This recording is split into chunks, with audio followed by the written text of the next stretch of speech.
Hello, আসসালামু আলাইকুম বন্ধুরা। দেখেন এদিকে আমি 2 গজ পরিমাণ আমি চাদর কাপড় নিয়েছিলাম। আমি এটা যেহেতু একটু বয়স্ক মানুষের বা মুরব্বি বললেও চলে, আমি মুরব্বিদের জন্য এই কাপড়টি সালোয়ারের জন্য নিয়েছি। তো এখানে আমি আপনাদেরকে পুরো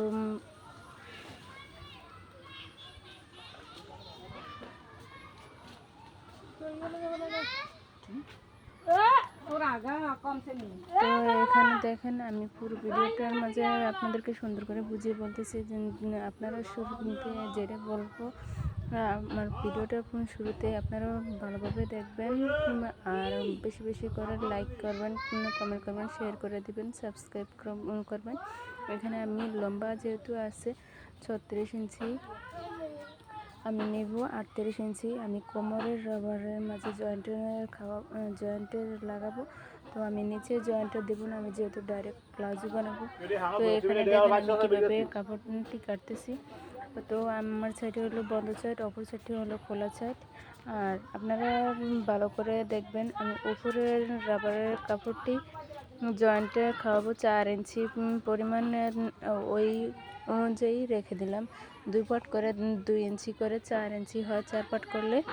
তো দেখেন আমি ওই মাপ নিই, তারপরে কাপড়টি এদিকে আমি সালোয়ারের লামের জন্য নিতেছি। সালোয়ারের লাম আমি এখানে নিচ্ছি 14 ইঞ্চি, আমি এখানে রাখবো 13 ইঞ্চি রাখবো। তো 13 ইঞ্চি রাখার কারণ সেলাই যাবে এক্সট্রা কাপড়, সেলাই যাওয়ার জন্য আমি এক্সট্রা কাপড় নিয়ে নিলাম। সেলাই যাবে 1 ইঞ্চি, আমি এখানে রাখবো 13 ইঞ্চি লাম। তারপরে বাকি যা আছে তা আমি সালোয়ারের পায়ের জন্য নিয়ে নিলাম।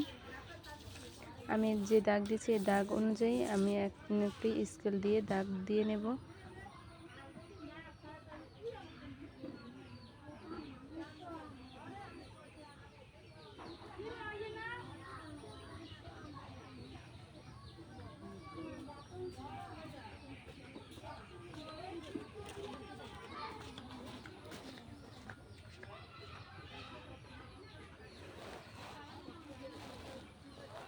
আমি যেভাবে ঘুরিয়ে ঘুরিয়ে চতুর্দিকে দেখলাম মেপের সমান আছে কিনা, আপনারা ঠিক এভাবে চতুর্দিকে মেপে মেপে দেখবেন সমান আছে কিনা। আর এভাবে স্কেল দিয়ে মাপ দিয়ে নিলে তাহলে আমি মনে করি দাগ দিয়ে নিলে আমি মনে করি কি সুন্দর হবে। আর দাগটা অনুযায়ী কাপড়টির দাগ দিতে বা কাটতে খুবই সুন্দর হয়। তো এখানে আমি পায়ের মোহরের জন্য 8.5 ইঞ্চি নিতেছি। 8.5 ইঞ্চির থেকে আমি 7.5 ইঞ্চি রাখবো।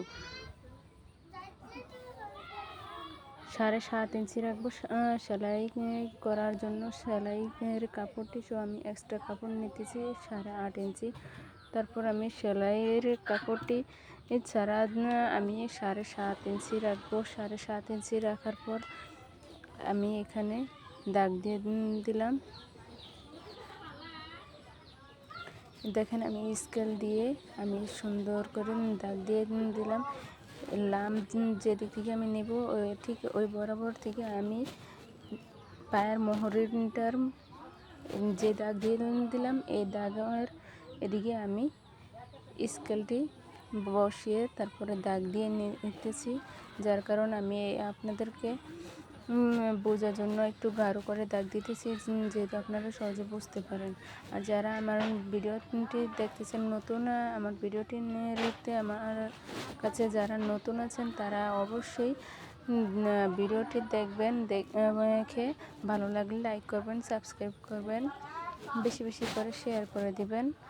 আর আমি 2টো দাগ দিয়েছি, একটা দাগ এক্সট্রা কাপড়ের যে দরকার ছিল আমি ওই এক্সট্রা কাপড়টি সহ আমি এখানে সেলাইয়ের কাপড়টি সহ একইভাবে দাগ দিয়ে দিচ্ছি আপনাদের বোঝার সুবিধার্থে। তো এখানে দেখেন আমি কলি যেহেতু খাওয়াবো না সালোয়ারের মাঝে, আমি কলি সিস্টেম কাপড়টি কিভাবে কাটবো আপনাদেরকে আগের ভিডিওতে আমি দেখিয়ে দিয়েছি।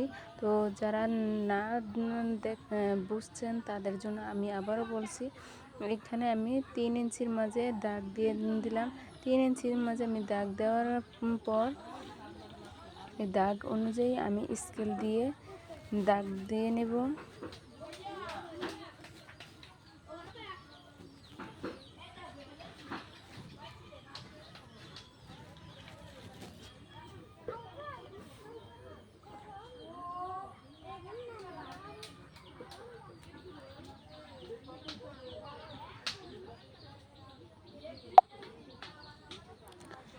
দেখেন আমি যে দাগ দিয়েছি, এখন আমি শেপ দিয়ে নেব। শেপ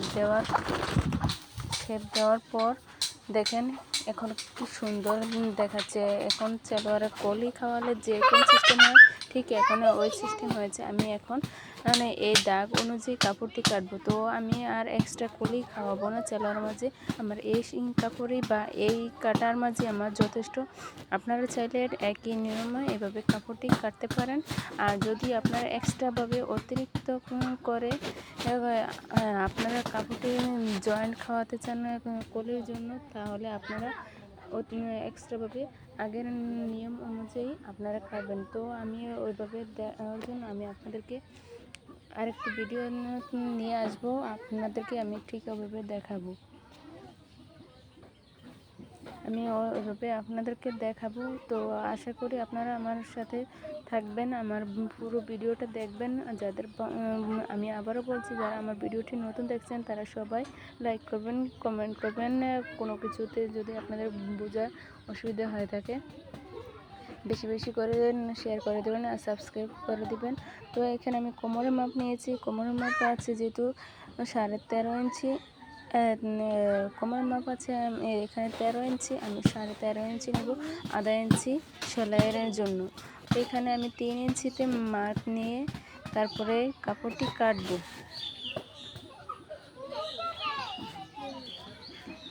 দেখেন আমি 13.5 ইঞ্চির মাঝে আমি দাগ দিয়ে দিলাম। তারপরে 3 ইঞ্চির মাঝে আমি মার্ক করলাম। মার্ক করে এভাবে আমি কাপড়টি কাটবো।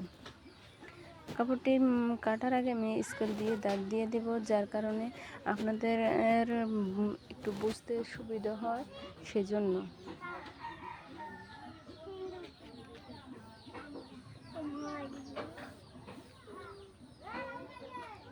দেখেন আমার দাগ দেওয়া হয়ে গেছে।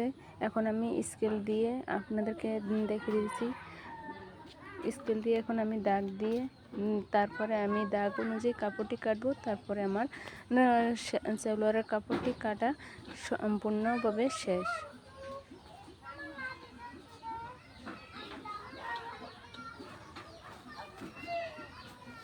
তো আপনারা সবাই ভালো থাকবেন, আমার জন্য দোয়া করবেন, আমার পরিবারের জন্য দোয়া করবেন। আসসালাম।